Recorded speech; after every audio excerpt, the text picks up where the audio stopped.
képp koo xam ne bëgg nañoo topp bu abonné ci chaîne bi rek di Mbacke Kadior TV luñ dugaliti dana ko am en exclusivité. am xibaar bu ñu dab léegi ci diwaanu Diourbel foofee ca Kër Dame ca département bu Bambay accident gu métti moo fa am ba lu toll ci ñetti doomi Adama fatou ci googule accident en direct ca Kër Dame Mamadou Matar Sarr ñu ngi lay nuyu.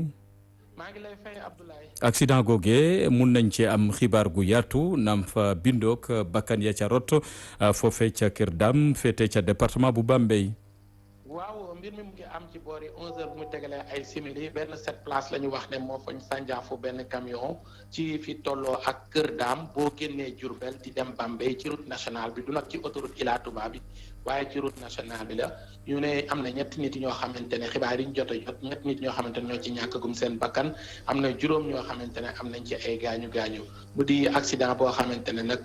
boo ko natt weesu na fa métti na lool ndax sànq ci suba rek la am gannaaw ba nga xamante ne nag am na ci ñenn ñoo xamante ne ci victime koo xamante ne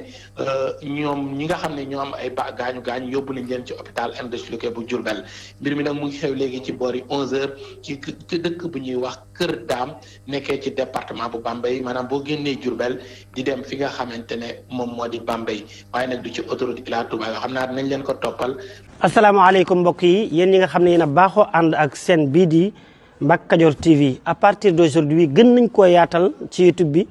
képp koo xam ne bëgg nañoo topp bu abonné ci chaîne bi rek di Mbacke Kadior TV luñ dugaliti dana ko am en exclusivité jërë ngeen jëf.